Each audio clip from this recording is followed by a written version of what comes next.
Good morning everybody, here is my E92 M3 which I've had around about 3 or 4 weeks now, and this is by far the best car I have ever owned. But saying that, there are some things that I do not like, and if you are thinking about buying one, this is definitely some of the things that you're going to have to consider.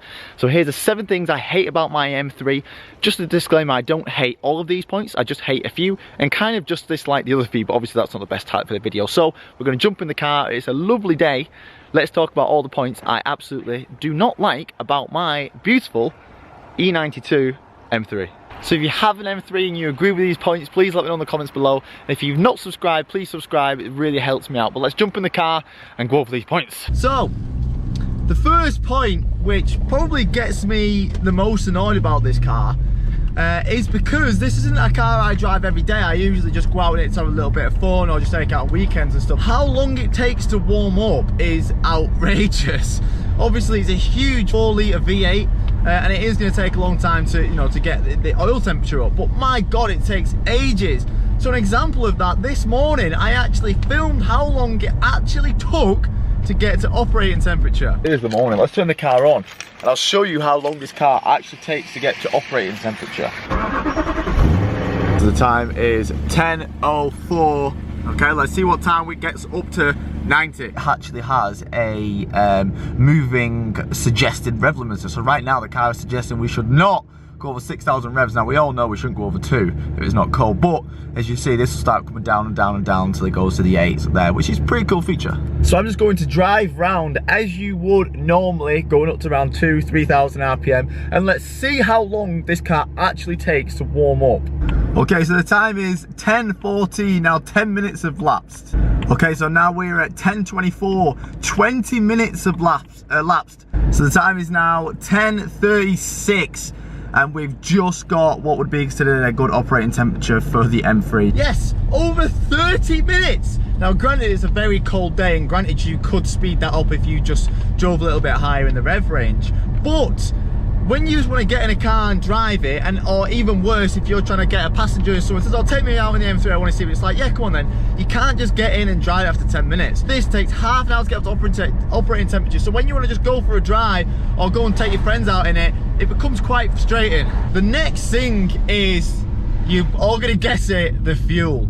The fuel is absolutely horrendous. Now, you never buy a car like this to obviously get fuel economy, granted, and I weren't too bothered. I knew the fuel was going to be bad, but nonetheless, it's definitely something to consider and definitely something that does annoy me. This car is horrendous on fuel, absolutely horrendous. This is such a raw car. There's no cylinder shutdown, there's no eco mode, it's just a 4-litre V8. There it is. Right now I'm sat at 22 miles a gallon, and that's because I reset it and I did a 4-hour drive on the M6. Round town you'll probably get around about 12, 10.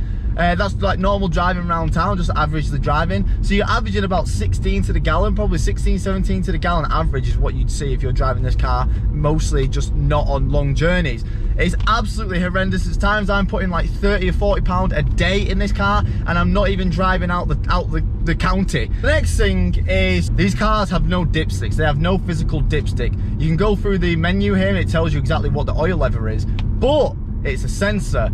And can sensors fail? No. Now, not only that, it's not just a case of an oil level, it's also a case of, it's nice to see what sort of condition the oil is in, how black it is, how dark it is, how thick it's got, how thin it is. It's nice to have that sort of physical look at exactly, exactly what oil's in the engine, but with this, you can't do that. You've got to fully rely on the oil sensor in the menu here. Now the next thing is this car, well not this car, but it's the manual version of this car. I actually got the manual version of the M3, and that's because I just do not trust automatic gearboxes. So I'd much rather be in control, and I also like having the clutch. But the manual gear stick is just horrible.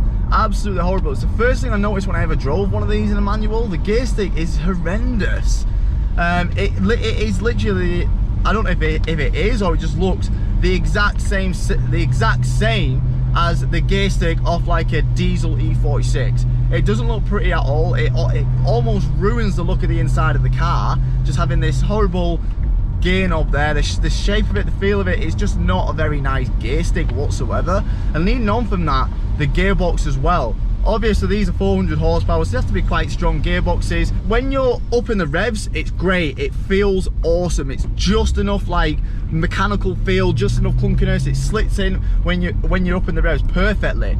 In low gears, it kind of feels a little bit clunky.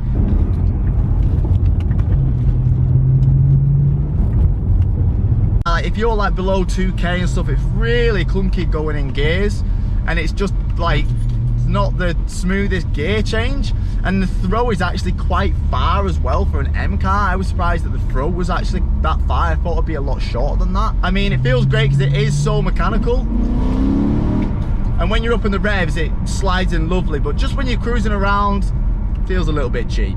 Now the next thing I'm not too keen of in this car are the brakes, for quite a few different things, and one of this point actually leads on to the next. I feel like the brakes aren't as well engineered as the rest of the car. They are quite spongy, and they don't give you mega sort of confidence. And another thing, I just thought it was just my car, but I've actually heard a lot of M3 owners notice this. When they get hot, it wobbles like mad, like not horrendous, but when the brakes get hot, you do get a fair amount of wheel wobble coming from the brakes. Now I just thought that was just because my disc needed changing, but I've been told that they don't. When I noticed other people saying the same problem, I just thought it was just a case of the brake setup. Evos are exactly the same, all Evo brakes squeak. And then leading on from that, the parts for brakes are horrendous. I'll put over the screen now of parts for brakes from Euro car parts and parts of OEM discs. There are other companies which do aftermarket brake discs, and they are a lot cheaper, which is awesome. But that leads on to the next point, the M tax. Pretty sure you've heard of the M tax. The M tax is like Evo tax, you know? If it says M on it or if it says Evo on it, bump the price up. Everything is so expensive for this car. There are quite a few aftermarket replacements for stuff. My example of this recently is that we thought this car needed a new ABS pump, and if it was from BMW, it's £2,500 for an ABS pump. Now there are companies out there which take broke ones, refurbish them and sell them for 250 quid. So the markup on that is insane. If companies are rebuilding these things for 250 quid, how the hell a BMW charging £2,500 for an ABS pump? It's absolutely outrageous. All parts of this car are stupid money. If you want OEM parts, which obviously they are the best for the M cars, you'll be spending a lot of money. The speakers in this car, most German car speakers, unless you go for like the optioned ones like the Harman Kardon or the Bang & Olufsen, they're usually absolutely crap. As far as I'm aware, this hasn't got the Harman Kardon upgrade, but the speakers are actually quite good. Like the bass is good, the surround is quite good. The only thing that's not very good is that they don't really go that loud. At full blast you can still have like a conversation with someone talking quite loudly. So when you're really in that driving mood and you really want your song absolutely blaring, it's not the best. If you really want to have an absolute ball, you can't really have one. The last thing, again, it links to price. It's just how expensive this car is to run. Obviously you've got the fuel cost, the repair cost, the parts cost. This costs £600 a year to tax. Everything is just super expensive. It takes mega thick oil. Pretty sure it's 10W60 oil, really thick oil. You need good oil in it because of obviously things like the bearings and stuff. So it's just a lot of money to run one of these cars, and I would definitely, if you are thinking about buying one, get this into consideration.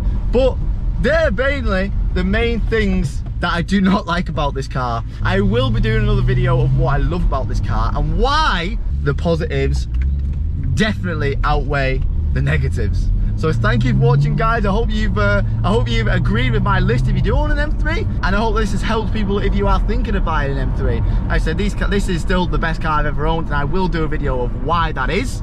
But for now, thanks for watching, everybody. It's actually New Year's Eve that I'm filming this, so enjoy your New Year's. Sadly, a lot of you won't be able to do anything because of coronavirus. Me too. But thanks for watching, everyone. I hope you enjoyed the video, and I'll see you in the next one.